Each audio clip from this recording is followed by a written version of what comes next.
All right, Zach, so I'm going to show you something real quick. So here's your rookie card. Let's see what we got. So, you seen that card before? I feel like I have. You signed so many after a while, they all start to blend the same, but I've definitely seen this one before. All right, so I got to ask you a question.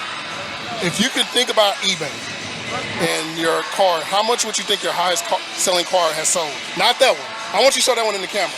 This one right here? Yeah, but how much do you think your highest selling card has sold for? Someone had brought this up to me. It might have been like a family member or somebody. I know they said one was going for like north of maybe $5,000, somewhere around there. You are correct.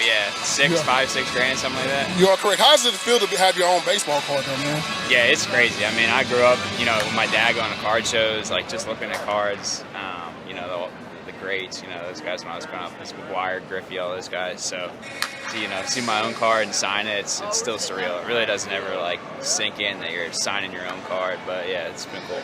I appreciate Raider Rips for that, man. So, I gotta ask you, being on MLB the Show, the video game, when you see yourself on a video game and people tell you about it, when you see how realistic it is, what do you think about that? Yeah, that's cool. I mean, it's some of the cooler DMs I'll get are guys, tagging me or something like that, being like, hey, I used you in the video game or whatever. So that's the same thing along the lines with the cards, I grew up playing the show. It was like probably the only video game I played, really. So for me, it was like, man, you'd make your player in the game, and then to finally be in there for real, that was one of the coolest experiences. And spring training, I guess it was, when you get scanned for the show. Like I was like, man, this is pretty cool. And then had some buddies that were using me and whatnot. It's been awesome. All right, so I got to ask you, growing up, who were some players that you maybe idolized and different things like that? Yeah, growing up when I was really young, it was McGuire. I love Mark McGuire. Yeah. That was like when I first started taking notice. ESPN in '98 when he was hitting the homers, hitting Sosa.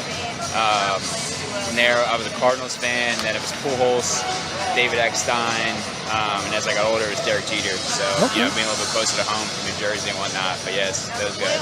All right, so if you could build a 1-2-3 and you're one of the pitchers for the playoff series, you can pick any pitcher all time to be the other two starters. Who would it be? DeGrom's up. That's no doubter. Then I gotta go one more. Yeah. Oh, man. All time. You can pick anybody. Of all time, probably Pedro.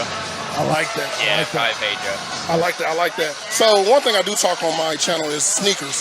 So I don't know if you're a sneaker guy by any chance. I'm a little bit of a sneaker guy. Okay. So if you can have your own custom cleat to wear in the game, it can be inspired by anything that you like.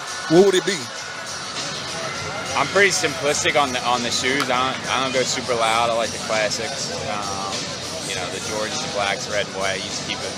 I think if I had to go with a cleat, I think I would go with a low 11. I'm a low top guy out there. I like the 11, so it'd probably be a low Jordan 11. Yeah. All right, last question. So, getting to the show, what was that I'm finally here moment? Who was the batter that came up the bat that you were like, oh, I'm actually here? Two moments. The one was spring training, I think in 2018, 2019. So I wasn't even in the big leagues yet. I was still in AAA, whatever it was, and I faced Miguel Cabrera. That was like, man, this is legit. But when I got to the big leagues, the real moment wasn't even in the game. It was first year that I called up. We played in St. Louis.